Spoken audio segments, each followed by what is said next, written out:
Hi, good day class, and welcome to this video lecture about communication principles. We're also going to define and know the characteristics of communication. So this is our first lesson in oral communication in context. Now, again, let me repeat why it is necessary for us to develop and learn more about communication. Well, communication is not just part of our everyday life, but it is a skill. As you notice in this presentation, you're going to see the different types of 21st century skills. These are the skills necessary for you as a student to learn in order for you to work effectively in the academic and professional world. As you notice, communication is part of the learning skill. It's a learning skill. It is something that you can enhance. And it's something that you can develop as you work on and participate in this course. Next, if you'll also notice, communication can be associated with technology, media, information, and even life skills such as social skills and leadership skills. Now, to proceed with our specific objectives, we are going to learn or develop and be familiar with the importance of studying communication and also define communication and describe the different characteristics of the communication process. So as we know, communication is a process. Now, as we move on to our discussion, we are going to incorporate these very important principles of communication. It will not cover all aspects of communication, but these are basic concepts for effective and ethical communication. The first principle is be aware of your communication with yourself and others. Later, I'm going also to give you the definition of intrapersonal communication and also talk a little about interpersonal communication. We are going to have detailed discussion on this on the next few chapters. Principle number 2 is effectively use and interpret verbal messages. Verbal refers to the use of words. So it could be spoken or written. And next principle, effectively use and interpret non-verbal messages. When we say non-verbal cues or messages, this talks about the posture, facial expression, the eye gaze, the tone of the voice, handshake, even your hairstyle, your proximity to someone, and of course, touch. So these are some nonverbal messages. Principle number 4, listen and respond thoughtfully to others.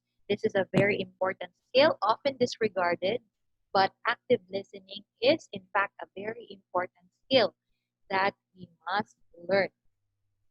And last but not the least, principle number 5, appropriately adapt messages to others. So this means that we should know the experience, the background, the culture, and make our message fit for that person, for a specific setting or situation.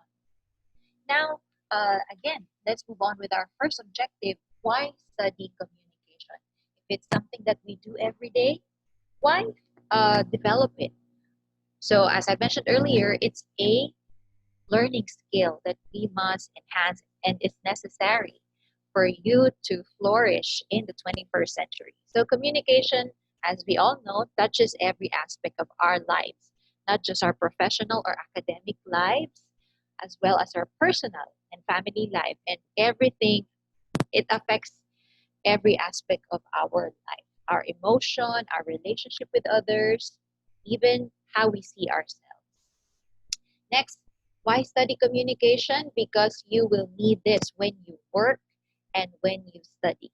Okay? You communicate with your classmates, you collaborate, you talk to your teacher, you talk to other people, you talk to your friends, and that's part of our everyday lives, as well as it's still a communication, a skill that you need to enhance or hone. There are guidelines or principles that will help you know which is um, considered as effective and which is considered as unethical or ethical. Next, as I mentioned earlier, listening is considered as one of the most important work skills according to a research. And according to one research, um, this is one of the skills most companies look for in an employee or in hiring an employee, as well as interpersonal skill. That's another skill that most companies are looking for. And I definitely understand why. Because we deal with clients, we deal with people, and how we communicate the information, um, what we do, how we send our reports, and everything. It requires communication skill. Now, again, why study communication? You will be rewarded by enjoying the benefits of enhanced communication competence. So I hope you will actively participate in our class and in our activities so that you will develop your communication skills and enjoy the reward of your enhanced communication competence. Now, let's move on to the next objective. We are going to define operationally communication. According to our reference, communication actually has a lot of definition. In fact, there are 126 published definition of this word communication. It comes from the Greek word, or another meaning, or the main meaning of this word is to share.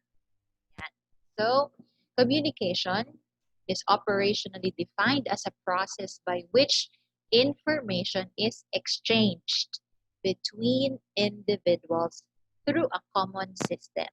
Okay, it could be words, symbols, and this means that both the sending and the receiving of the message are equally important. Later, we're going to learn about the different parts of the communication models in our next video lecture. Now, as I've mentioned, aside from, it's an exchange of information between individuals, another type of communication is called intrapersonal communication. It's your communication with yourself, within yourself. And it may include self talk, acts of imagination, visualization, and even recall and memory, according to Matt Lean. And we are also going to learn what are the healthy ways and to communicate with oneself.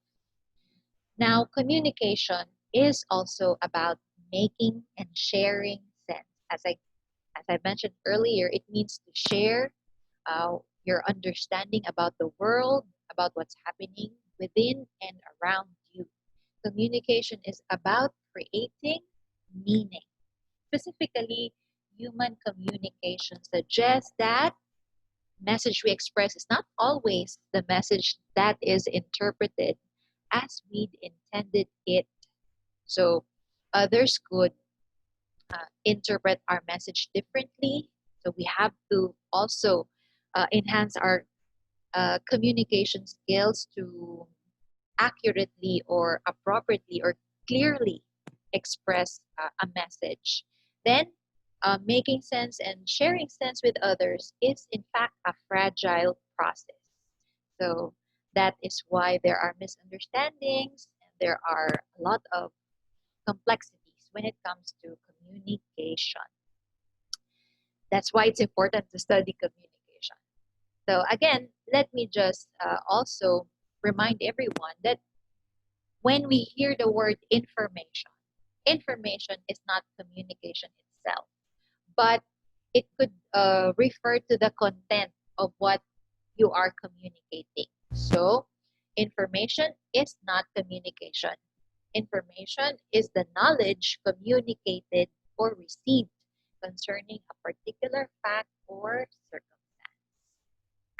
Now, I've already mentioned this earlier. Communication is about verbal and non-verbal messages. So we have to take note that with these characteristics or definitions of communication, what can we do about this information that we got? Well, we have to be very careful when we communicate.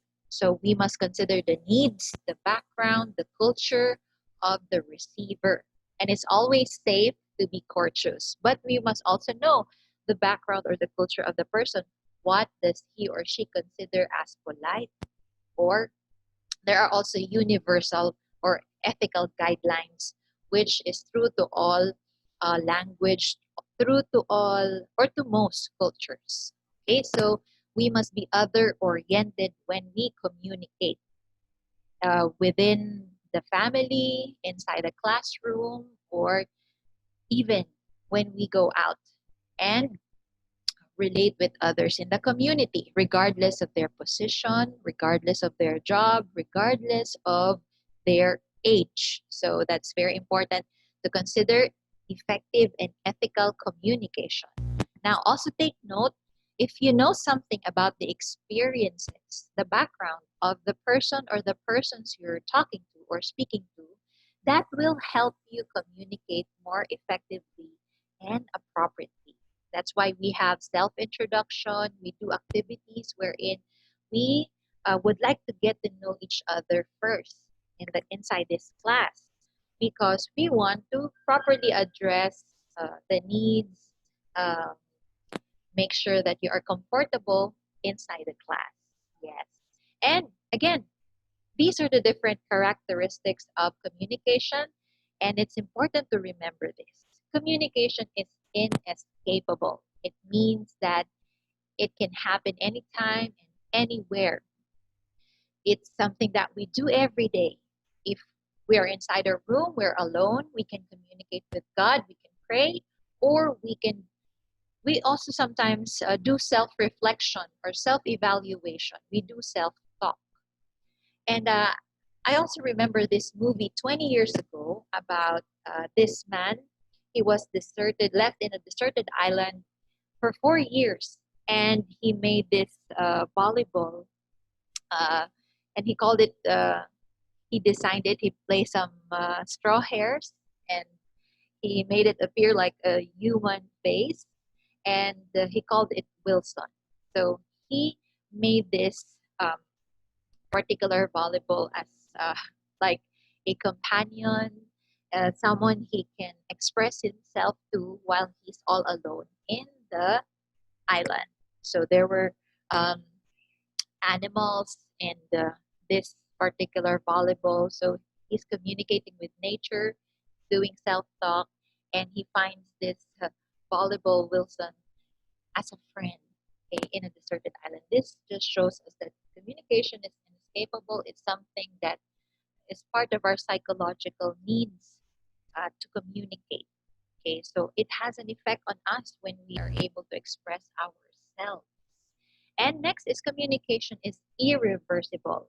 Okay, that's why um, we have to be very careful when we communicate. According to this Russian proverb, once a word goes out of your mouth, you can never swallow it again.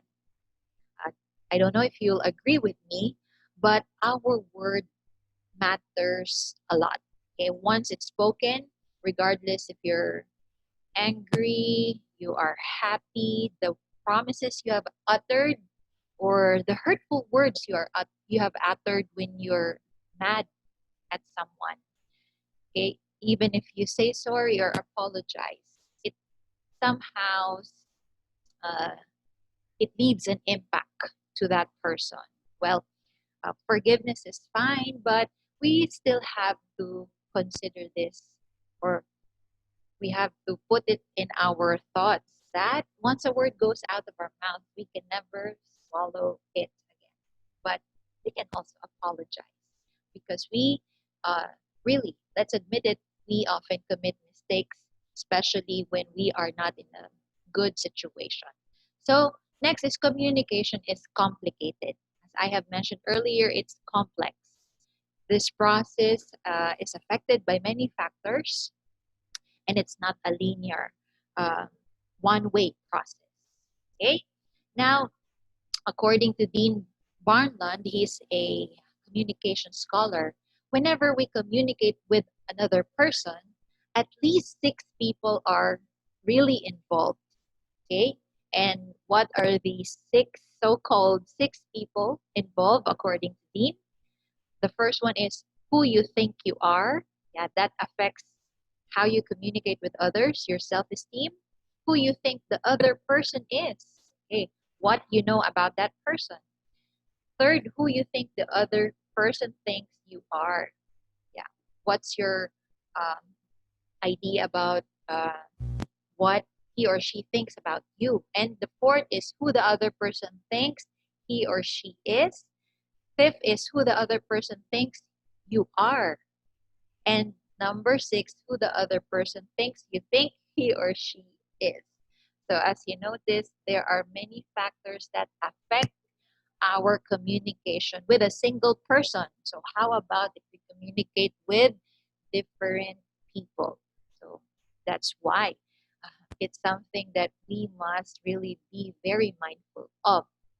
Now, uh, as I've mentioned, it's a complex process, and there are challenges in communicating, described as by Osmo Wayo in his Maxim.